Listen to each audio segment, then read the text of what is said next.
Praise the Lord. आप सभी को जय मसीह की। मैं परमेश्वर का धन्यवाद देता हूँ आज की सुबह दिखाने के लिए। एक और दिन परमेश्वर ने हम सबके जीवन में जोड़ दिया। हम परमेश्वर को कोटि कोटि धन्यवाद दें।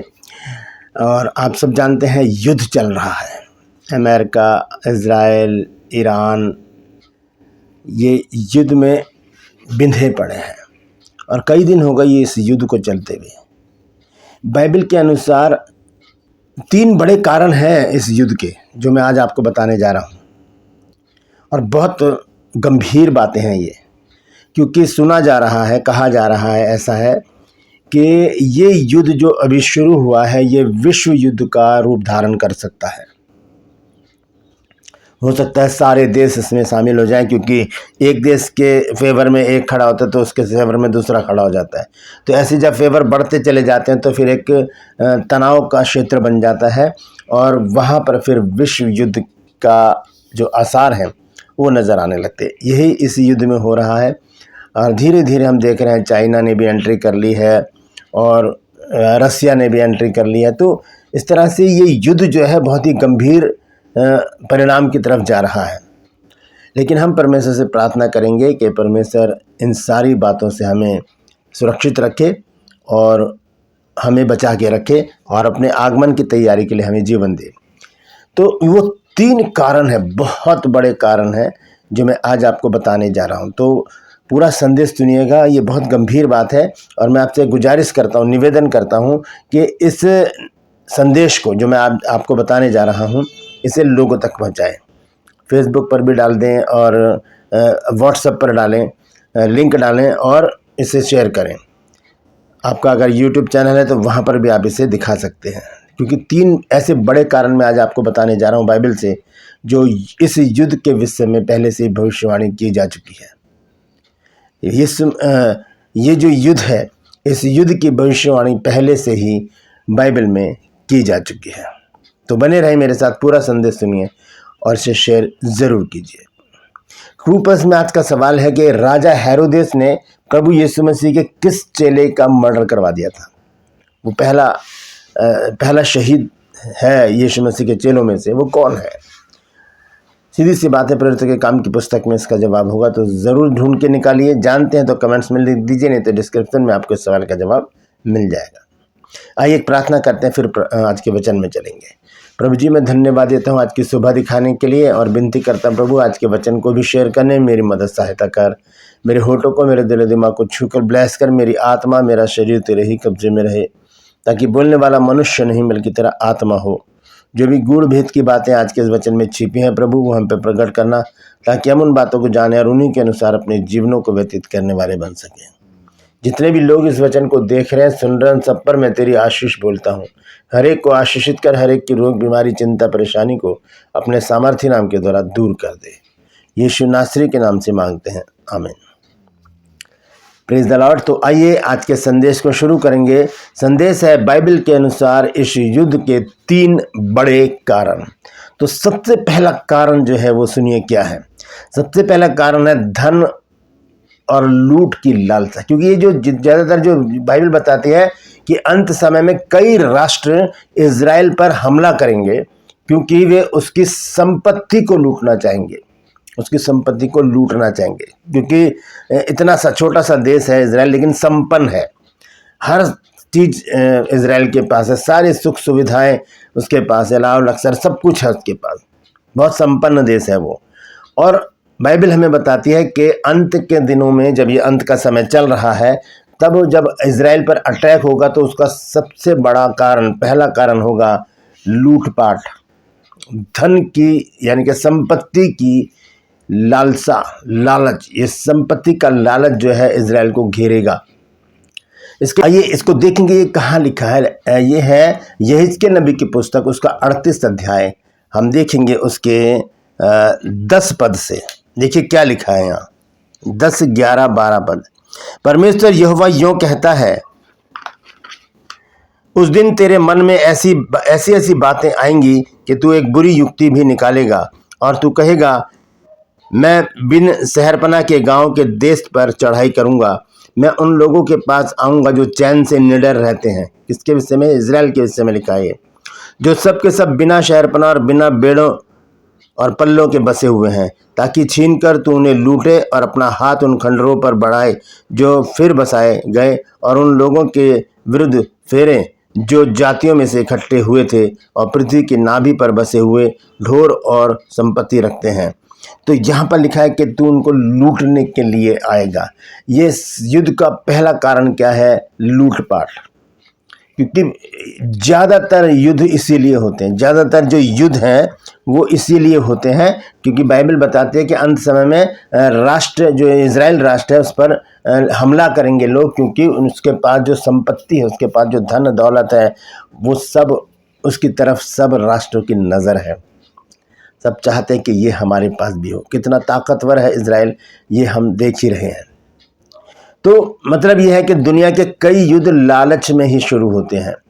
तो पहली बात मैंने आपको बताई है कि ये लूट की लालसा, धन की लालसा, लालच के कारण इस युद्ध की शुरुआत हुई है। दूसरी बात है परमेश्वर की प्रजा से घृणा। परमेश्वर के लोगों से जब घृणा की जाती है तो विरोध तो होते ही हैं। इज़राइल जो है वो परमेश्वर के लोग हैं और क्रिश्चियनिटी जो है वो उससे बहुत लोग अगेंस्ट खड़े होते हैं, उसका विरोध करते हैं। तो ये युद्ध केवल ज़मीनी या राजनीतिक का नहीं, राजनीति का युद्ध नहीं है, बल्कि परमेश्वर की प्रजा के विरुद्ध भी ये युद्ध छेड़ा गया है। परमेश्वर की प्रजा को नष्ट करने के लिए, उसे तहस नहस करने के लिए, उसे समाप्त करने के लिए इस युद्ध में काम आगे आने वाले दिनों में हम देखेंगे। हम देखेंगे इसी की 16 आयत में क्या लिखा है। यहेजकेल नबी की पुस्तक 38 अध्याय और उसका 16 आयत। और जैसे बादल भूमि पर छा जाता है, वैसे ही तू मेरी प्रजा इज़राइल के देश पर ऐसे चढ़ाई करेगा। इसलिए हे गोग, अंत के दिनों में ऐसा ही होगा कि मैं तुझसे अपने देश पर इसलिए चढ़ाई कराऊंगा और जब मैं जातियों को देखते तेरे द्वारा अपने को पवित्र ठहराऊंगा, तब वे तुझे पहचान लेंगे। तो यहाँ पर हम देखते हैं कि गोग और अगोग क्या है, इसके बारे में मैं अगले एपिसोड में आपको बताऊंगा कि ये दोनों क्या चीज़ हैं, गोग और अगोग के बारे में, क्योंकि 38 अध्याय के दूसरे पद में ही लिखा हुआ है यहाँ पर इसके बारे में, गोग और मगोग के बारे में। हे मनुष्य के संतान, अपना मुंह मगोग देश के गोग की ओर करके, जो रोश मेशेक और तुबल का प्रधान है, उसके विरुद्ध भविष्यवाणी कर। गोग और मगोग ये क्या है, ये मैं आपको हो सकता है कल के एपिसोड में मैं आपको बताऊंगा ये क्या चीज़ है। तो इन्हीं के विषय में लिखा है कि यही लूटपाट करेंगे और यही क्या करेंगे। दूसरा जो पॉइंट मैंने आपको बताया है, ये घृणा करके इज़राइल के ऊपर अटैक करेंगे। तो ये अटैक क्यों होगा, अंत में परमेश्वर इसका क्या करेगा वो मैं आपको तीसरे पॉइंट में बताऊंगा। लेकिन ये युद्ध केवल मैं आपको बता दूं, ये केवल ज़मीनी युद्ध नहीं है, ये राजनीतिक युद्ध भी नहीं है, बल्कि परमेश्वर की प्रजा के विरुद्ध उठ खड़े होंगे लोग और उसे नष्ट करने का प्रयास करेंगे। और यहाँ पर हमें बड़ी ही सतर्कता से, सावधानी से चलने की ज़रूरत है, क्योंकि प्रभु यीशु मसीह ने भी युद्धों की जो है वो भविष्यवाणी की थी। जब हम लूका 21 अध्याय में पढ़ते हैं कि तुम लड़ाइयों और लड़ाइयों की चर्चा सुनोगे, लेकिन लिखा है कि तुम घबरा मत जाना, क्योंकि वो अंत नहीं है, वो शुरुआत है बस। तो अब ये शुरुआत हो चुकी है, अंत अभी बाकी है। पहले हम इससे निपटेंगे, उसके बाद अंत आएगा जब यीशु मसीह न्याय सिंहासन पर बैठेंगे और हर एक व्यक्ति का न्याय उसके कामों के अनुसार करेंगे। तो हम देखते हैं कि यहेजकेल अभी हमने पढ़ा है 38 के 16 आयत में कि तू मेरी प्रजा इज़राइल पर चढ़ाई करेगा। ठीक है, तो इसका अर्थ है कि शैतान हमेशा परमेश्वर की प्रजा का विरोध करता रहा है, उन्हें अपने कब्जे में लेने की कोशिश करता रहा है और अपनी डुगडुगी पर नचाने की कोशिश करता रहा है और सबसे बड़ी बात नष्ट करने की कोशिश करता रहा है। हम देखते हैं शद्रक मेशक अबेदनगो को आग में डालकर भस्म करने की कोशिश की, लेकिन वो नहीं कामयाब हुआ। हमने देखा डैनियल को उसने क्या किया है, डैनियल को शेर की मान में डालकर ख़त्म करने की कोशिश की, लेकिन वो नहीं कर पाया। दाऊद के विषय में हम देखते हैं, दाऊद ने जब गोलियत को मार डाला, उस गोलियत के द्वारा वो इजरायली सेना को समाप्त करना चाहता था, लेकिन वो वहाँ पर भी कामयाब नहीं हुआ। तो परमेश्वर इसे कामयाब नहीं होने देगा, क्योंकि ये धर्म का विरोध है, ये एक जाति का विरोध है और एक देश का विरोध है, और ये सबसे बड़ी बात परमेश्वर की सेना का विरोध है, क्योंकि बाइबल हमें बार बार बताती है कि सेनाओं का यहोवा परमेश्वर यूँ कहता है। तो ये दूसरी बात मैंने आपको बताई है। तीसरी बात बहुत महत्वपूर्ण है, सुनिए क्या लिखा है कि परमेश्वर की महिमा प्रकट करने के लिए यह युद्ध हो रहा है। परमेश्वर की महिमा करने के लिए अंत में परमेश्वर स्वयं हस्तक्षेप करेगा और पूरी दुनिया को दिखाएगा कि वही सच्चा परमेश्वर है। पूरी दुनिया, पूरा संसार जान जाएगा कि वही परमेश्वर है, एक ही परमेश्वर है, बस अंत में वही होगा। तो हम देखेंगे इसके 38 की 23 आयत में क्या लिखा है।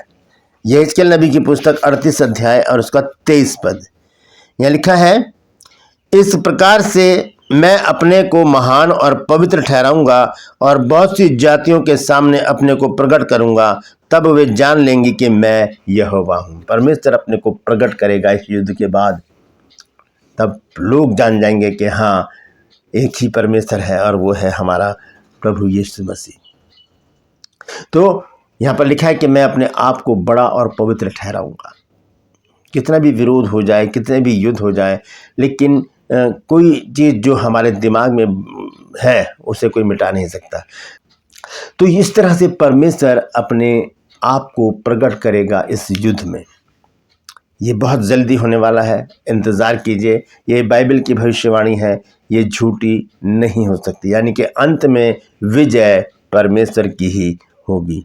इस युद्ध में 3 कारण, मुख्य कारण है। पहला कारण है लालच, दूसरा कारण है परमेश्वर की प्रजा के प्रति बैर, और तीसरा कारण है परमेश्वर अपनी महिमा प्रकट करेगा। दोस्तों, बाइबल हमें पहले से ही चेतावनी देती है और हम पढ़ते हैं बाइबल में, यीशु मसीह ने भी कहा है आने वाले युद्धों के बारे में, अंत समय में क्या होने वाला है, क्या नहीं होने वाला, वो सारी बातें हमारे पास इस संदेश में, इस बाइबल में लिखी हुई है। तो हमें किस तरह से अपने जीवन को व्यतीत करना है, इसलिए आज ही परमेश्वर से अपना संबंध जो है वो हम मजबूत कर लें, बिल्कुल मजबूत कर लें। परमेश्वर से ऐसे फेविकोल से जोड़ लें अपने संबंधों को परमेश्वर के साथ, ताकि शैतान हमें छुड़ा ना पाए। जब वो संबंध मजबूत होगा तो हम विजयी होंगे, हम विजयी होंगे और हम विजयी घोष लगाएंगे कि हे मृत्यु तेरी जय कहाँ रही, हे मृत्यु तेरा डंक कहाँ रहा। नीति वचन 21 अध्याय और उसके 31 पद में देखिए क्या लिखा है। लिखा, युद्ध के दिन के लिए घोड़ा तैयार तो होता है, परंतु जय यहोवा ही से मिलती है। जय, विजय, जीत, विक्ट्री परमेश्वर ही से मिलती है, क्योंकि आखिर में परमेश्वर ही विजयी होगा और अपने आप को प्रकट करेगा। Praise the Lord. परमेश्वर आप सबको आशीष दे। 2+ में आज का सवाल है, आपको बताना है कि हेरोदेस राजा ने यीशु मसीह के किस चेले की हत्या करवा दी थी। जानते हैं तो कमेंट्स में लिख दीजिए, नहीं तो डिस्क्रिप्शन में आपको इस सवाल का जवाब मिल जाएगा। मैं आपसे निवेदन करता हूं, यदि अभी तक आपने मेरे चैनल को सब्सक्राइब नहीं किया तो अभी सब्सक्राइब कर लीजिए, बेल आइकन को दबाइए ताकि नोटिफिकेशन आपके पास पहुंचे। नया वीडियो, नई जानकारी बिना व्यवधान, बिना रुकावट आपके पास पहुंच जाए। मेरे वीडियोस को लाइक करें, शेयर करें और कमेंट्स बॉक्स में आकर मुझसे ज़रूर बातचीत कीजिए। Praise the Lord. आज के लिए बस इतना ही, फिर मिलूंगा एक नए संदेश के साथ, एक नया वीडियो लेकर। तब तक के लिए मुझे इजाज़त दीजिए, लेकिन अपना और अपनों का ख्याल रखिए और इस युद्ध से घबराइए नहीं, बस प्रार्थना में लगे रहिए, क्योंकि जीत परमेश्वर की होगी। Praise the Lord. परमेश्वर आप सबको आशीष दे।